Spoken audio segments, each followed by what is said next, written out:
So I'm going to give a little bit of a backdrop to kind of what has happened. Obviously, many of us know Dr. Claudine Gay resigned, but we're going to question if that was actually a resignation or a forced resignation. But let's just start. December 15, 2022, Harvard announces that Dr. Gay will succeed University President Larry Bacco as president of the university. She becomes president on July 1st of last summer, 2023. October 7, 2023, Hamas attacked Israel. Several Harvard student groups issued a statement after the Hamas terrorist attack, referencing the humanitarian crisis in Gaza, saying that Israel is entirely responsible for all unfolding violence. There is a lot of backlash on campus. October 24th, 2023, the New York Post approaches Harvard asking for comment on more than 24 instances in which Gay's work appeared to closely parallel words from other pieces of work. So allegations of plagiarism. That was October 24th, 2023. On November 30th, 2023, Harvard joins a list of institutions being investigated for complaints of anti-Semitism on campus. December 5th, 2023, Dr. Gay and two other university presidents, the president of the University of Pennsylvania and the president of Massachusetts Institute of Technology, appear before the House Education Committee in D.C. over how the university has handled allegations of anti-Semitism on campus. In a tense, now very popularized back and forth between New York Republican Representative Elise Stefanik, where Stefanik asked Gay, does calling for the genocide of Jews violate Harvard's rules on bullying and harassment? Gay responds, the rules around bullying and harassment are quite specific, and if the context in which the language is used amounts to bullying and harassment, then we take action against it. After that, Stefanik subsequently calls for Dr. Gay and the other presidents to resign. December 6, 2023, Dr. Gay responds to the backlash that her comments caused, saying, there are some who have confused a right to free expression with the idea that Harvard will condone calls for violence against Jewish students and calls for violence or genocide against the Jewish community or any religious or ethnic group as vile. December 2023 of last month, in an interview with the Crimson, the Harvard newspaper, Dr. Gay apologizes for her remarks during the congressional hearing, saying that words matter. And when words amplify distress and pain, I don't know how you feel anything but regret, Dr. Gay told the newspaper. On December 12th, 2023, amid questions over Dr. Gay's fate, the Harvard Corporation, which we are now learning more and more about, issues a statement unanimously affirming its support for the president. December 19th, 2023, an anonymous complaint addressed to the Harvard Faculty of Arts and Sciences alleges that there have been over 40 instances of plagiarism by Dr. Gay. December 20th, a day later, Harvard says it found 2 additional instances of duplicative language. January 1st of this year, just a few weeks ago, the Washington Free Beacon publishes an anonymous complaint leveling 6 more accusations. And on January 2nd, 2024, Dr. Gay announces her resignation. And we should also say that based upon her op-ed in the Times, that what we can also assume is that there was a lot of racist vitriol and attacks happening behind the scenes. We know there were. Targeted towards her that were frightening, and she uses that word specifically. Margo, can you just bring up for people who don't know why these plagiarism attacks are important? Sure. So plagiarism is a big deal. Both as a student, of course, plagiarism is unacceptable. It's a grounds for being suspended or expelled from school. Plagiarism being the intentional or not intentional adopting of someone else's work and not attributing it properly, or words. Okay. So there's different forms of plagiarism, right? There's like the cut and paste where you cut and paste someone else's work and don't cite it. I would argue unintentional forms of plagiarism, which are potentially not citing appropriately or unintentionally using someone's language. And it is a big deal.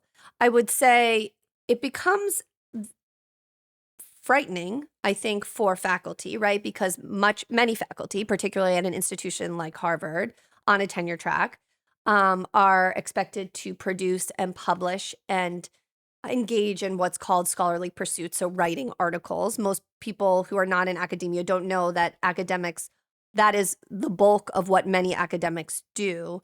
And so there's a lot of pressure to publish. Depending on the institution, right? Sometimes people have teaching assistants or research assistants who can help with your research. And there's a lot of back and forth around drafts. Yeah, for And sure. so it is quite possible that a lot of plagiarism is unintentional.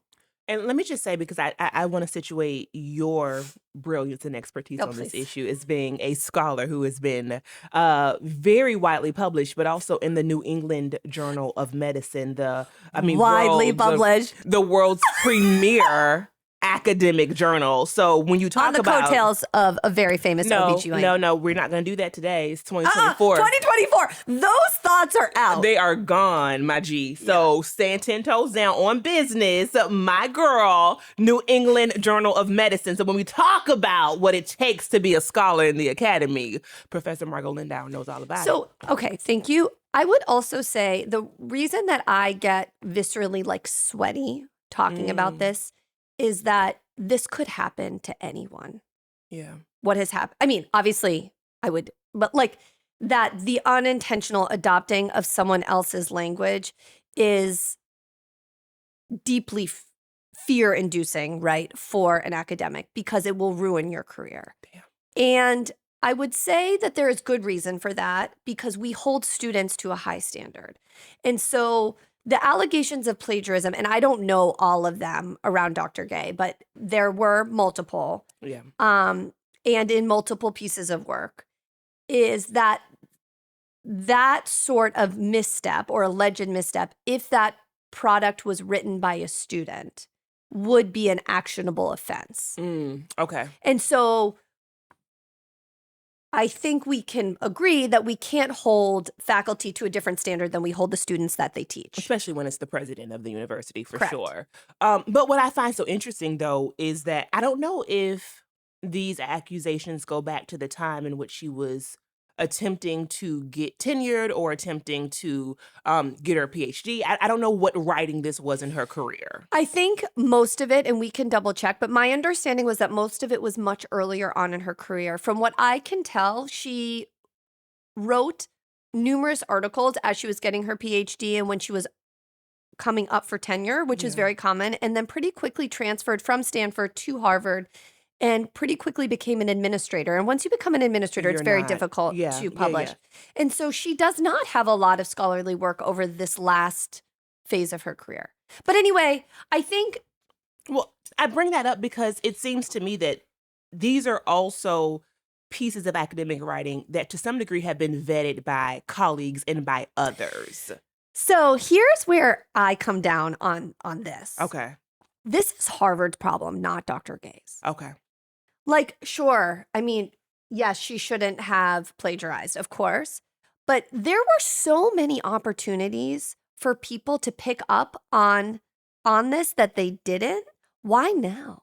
Why now? So let's talk about it, because who brought this to the forefront? I mean, you talked about in your timeline, Margo, that this was brought up on October 24th and then again, I think, in December. So who's behind this?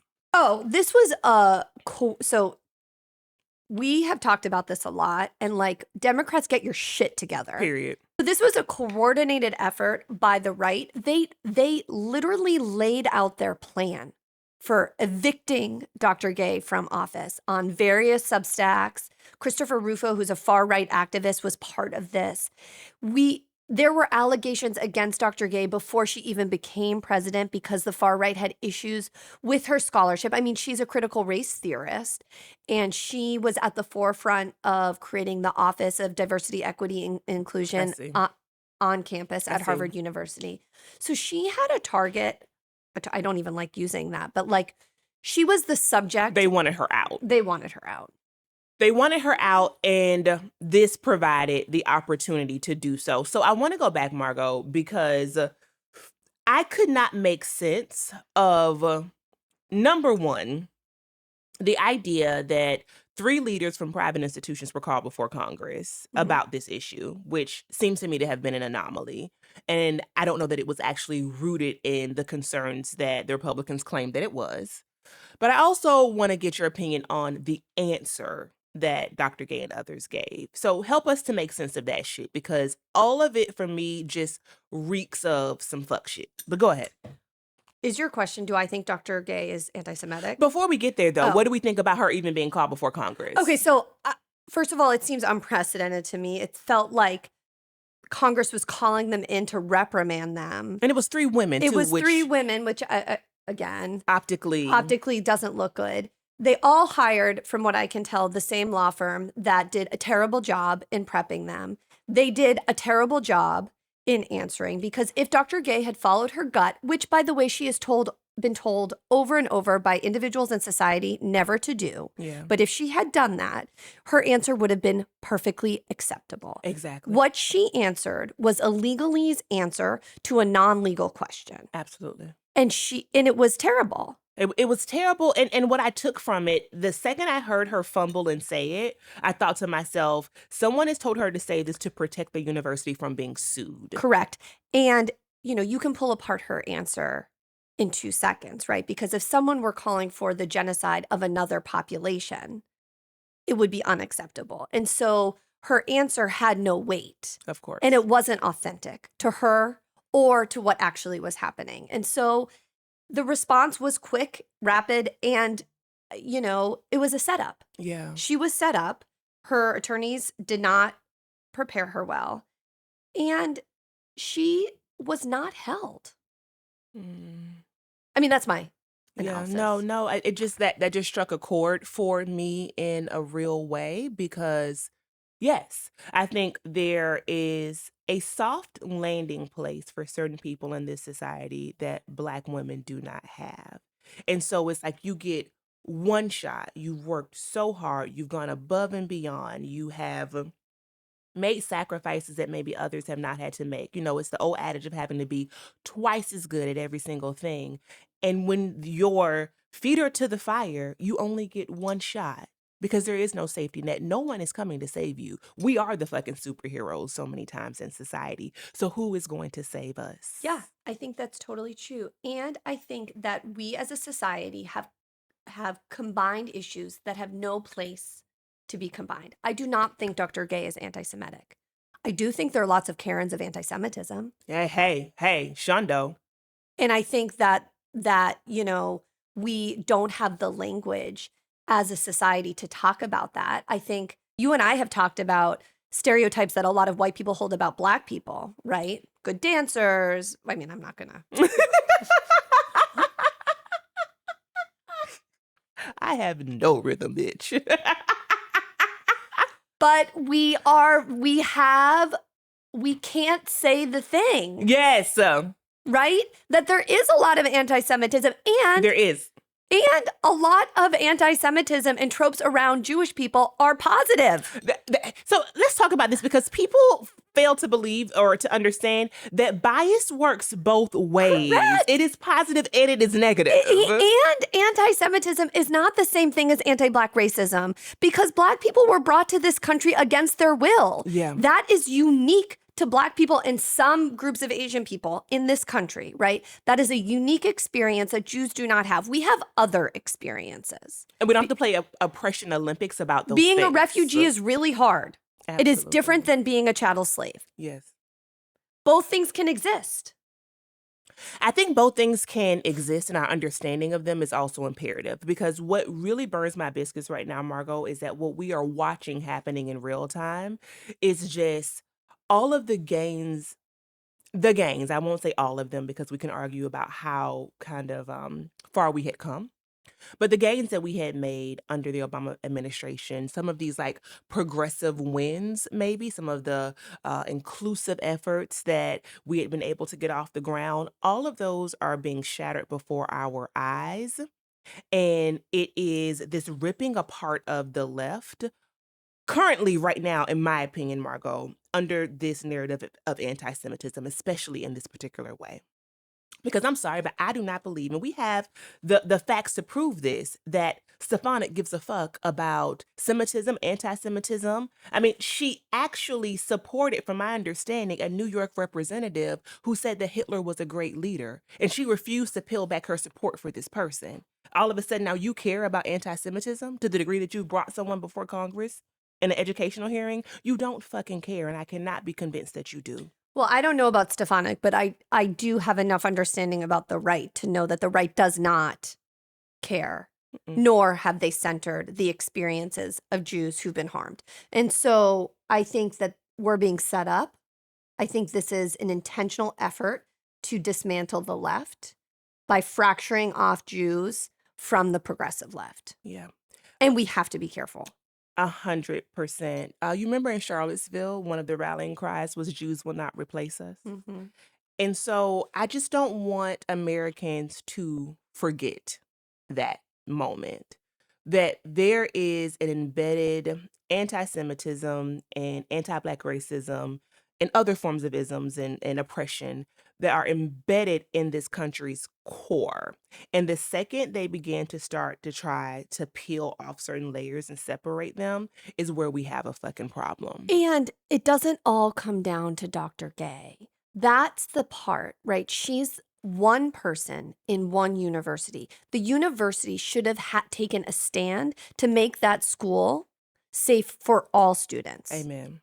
Right? So you can't be like, it's not as though the Palestinian or Arab students are having a great time right now at Harvard, nor the Black students, nor the Jewish students. Everyone is struggling. Yeah. And so how do you hold space for everyone's experience? How do you talk about coexistence? Yeah. Can you talk about coexistence when you talk about the Israel-Palestine state? Can you talk about the history of the Arab world and Israel? And how can you do it in a safe way where people are going to disagree? Well, and I think that's the work. And as you mentioned, that goes beyond the president's office. And so what it makes me think about is how much work there is to be done on every campus in this country and how we are pulling Harvard out of a much larger issue. So I know we don't have a lot more time to talk about this, but can I tell you something else that is deeply upsetting to me? And I don't know what you will say, but I think it is a broad indication of what's to come, and we shouldn't be surprised. Why, first of all, is the Harvard Corporation shrouded in darkness? We know nothing about how they operate. And also, why is the loudest voice on that corporation, which is like the trustees who make the decision about hiring and firing, run by a hedge fund manager who isn't an academic? He's married to an academic, but he himself is not an academic. Oh, and also married to an academic who also has been accused of plagiarism. So this person has a huge following on X, something like 1 million followers on X. Also don't know why a hedge fund manager is that important or critical to the American voice and psyche, but capitalism. And he has gone all out, Marco, from my understanding. I'm talking about issuing a 4,000-page manifesto about DEI efforts being examples of white racism, which let's just fucking stop it. Y'all, there's no such thing as white racism. It does not exist, okay? It doesn't. White privilege and supremacy reign supreme throughout the world. White racism is not a fucking thing. But this person has been very vocal about being against DEI efforts. Yeah, trying to dismantle all DEI efforts. So here's the thing that I want your opinion on, Margo. He said that he is not aligned with the right. He's progressive person. He just has an issue. Well, you know with how he this defines thing. himself? What does he say? An activist investor. What does that mean, Margo? I don't really know. I mean, it might mean that he invests in ESG funds, or he did have something that I was trying to follow up about. I really don't have enough information, where he did try to support investment banking funds that were Black owned or women owned. I don't really know. Girl. But it doesn't matter actually what he does or doesn't do with his money. What we know is that he is like a billionaire who has used his money to get what he wants. Here we go. And this is how our society runs, including institutions that are supposed to be independent, like a university. So some will say, well, Margo, universities need an endowment and need people to donate. And that's why you have high earning individuals who have places of power within those networks. And I get it. But are we really okay with certain individuals being able to sway their power because they have money and those who don't have money not having any power? Is that what we're saying? Yeah.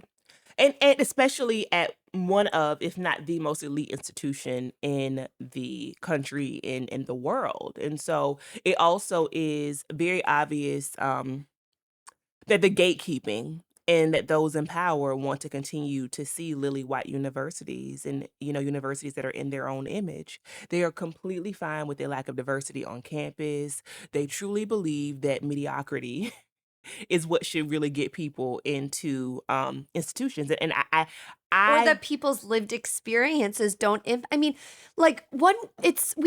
gotten it all wrong. Like, this is about access to really high performing students from marginalized backgrounds getting a seat at the application table because they don't have the same tutoring and test-taking training that their white counter. That is all this is. It is. And here's the thing about it that really burns my biscuits too. You can be anti-affirmative action, quote unquote, like a lot of these gay naysayers are, believing that she only got the role because she's a Black woman. But even if you felt like she got there because she was given this extra boost, what does it mean about your performance once you're there? So currently, Margo, I have a reel that I posted from the podcast that has over 1 million views. The reason it has so many views is because there is one troll in the comments who is going back and forth with people saying that the only reason I got into Georgetown was because of affirmative action. Hundreds of comments on this one thing, and him denying. I didn't know about this. Yes, girl. It's the reel where you are saying you graduated from Georgetown and you took the bar, you passed the bar on the first time. And this person has kept this reel going because every time someone's comments, he comes back. I'm assuming they come back and they comment again to negate the person who is saying something affirmative. This is how this person is spending their day undermining the credential of a Black woman, the credentials of a Black woman.